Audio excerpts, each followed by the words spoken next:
क्या आपने कभी किसी को मरने के बाद अपने पापों का प्रायश्चित करते देखा है? क्या कोई जिंदा इंसान पाताल जा सकता है? सिर्फ अपने पिता को मुक्त करने के लिए माना जाता है कि मृत्यु के बाद आत्मा या तो स्वर्ग जाती है या नरक पर कुछ आत्माएं ऐसी होती हैं जो पाताल में फंसी रह जाती हैं। एक 25 वर्षीय युवक अपने पिता सोमदेव की मृत्यु के बाद अजीब घटनाओं का सामना कर रहा है। घर में अचानक दीपक बुझ जाना, मंत्र खुद ब खुद बजना और सपनों में एक ही बात बार बार सुनाई देना, बेटा मैं पाताल में फंस गया हूं, मुझे मोक्ष दिलाओ। पुरानी डायरी जिसमें लिखा है पातालगामी साधना, आर्यन पिता की डायरी में लिखी तंत्र साधना पढ़ता है। पाताल प्रवेश के लिए आवश्यक है आत्मबल, संयम और आत्मसमर्पण।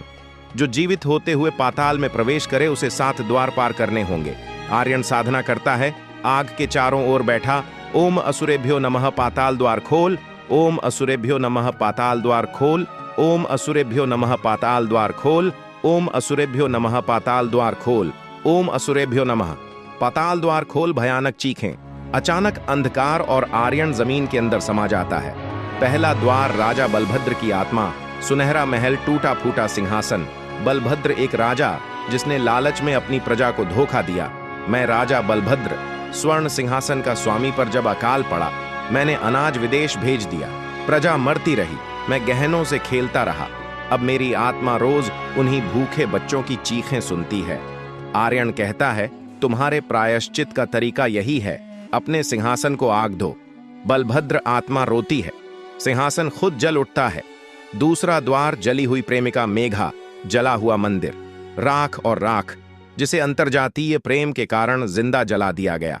हमने सिर्फ प्यार किया था, वो पंडित था, मैं शूद्र मंदिर में जलाया गया था मुझे, इसी शिवलिंग के सामने। तब से मेरी आत्मा सिर्फ एक चीज मांग रही है, वो अधूरी शादी। आर्यन एक रुद्राक्ष माला निकालता है, प्रेम और शांति का पाठ करता है, शादी की क्रिया पूरी करता है, आत्मा मुक्त। तीसरा द्वार लालची संत मधुसूदन, काली गुफा, सोने के कलश। मधुसूदन जिसने धर्म के नाम पर सोना जमा किया, मैं संत था, पर मेरी भूख कभी शांत नहीं हुई। भक्तों से चढ़ावा लेकर खुद के लिए महल बनवाया। अब मेरी आत्मा इन्हीं सोने के कलशों में बंद है। आर्यन मंत्रों से सोना गलाता है, आत्मा रोती है और मुक्त हो जाती है। चौथा द्वार शापित, मां यशोदा स्थान। बच्चों की चीखों से भरी जगह एक झूला लटका हुआ यशोदा, जिसने अपने बेटे को पानी में डुबा दिया और खुद आत्महत्या की। वो मेरा बच्चा था, भूख से रोता था, मैं उसे शांत नहीं कर पाई। एक दिन मैं टूट गई, उसे साथ लेकर पानी में कूद गई। अब हर रात वो मेरी गोद में आकर रोता है और चला जाता है। आर्यन उस आत्मा को माफ करता है, शांति पाठ करता है, आत्मा आंसुओं में बहकर मुक्त होती है। पांचवां द्वार वीरभद्र, जो युद्ध में मारा गया लेकिन उसे देशद्रोही कहा गया। मैंने सरहद पर प्राण दिए पर मुझे कायर कहा गया। मेरी चिता भी नहीं जलाई गई, बस मिट्टी में दफना दिया गया। आर्यन युद्ध गीत गाता है, तलवार जलाकर समाधि बनाता है, आत्मा सलामी देती है और गायब हो जाती है। छठा द्वार राक्षसी कामिनी, जिसने अमृता के लिए तंत्र बलि दी।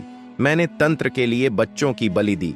मुझे अमृता चाहिए थी पर अमृता नहीं मिली, ये शापित जीवन मिला। आर्यन कामिनी से उसका आखिरी बलिदान मांगता है, खुद की आत्मा त्यागना कामिनी सहमति देती है और तिरोहित हो जाती है। सातवां द्वार त्रिजटा, स्वयं प्रकाश और अंधकार के बीच मैं वही आत्मा हूं जो सदियों से पाताल की रखवाली कर रही है। कभी रामायण में रावण की जेल में सीता की रक्षक थी मैं, लेकिन मैंने स्वेच्छा से पाताल की सेवा को चुना। अब मोक्ष का समय है। आर्यन उसे धन्यवाद देता है और वो प्रकाश में विलीन हो जाती है।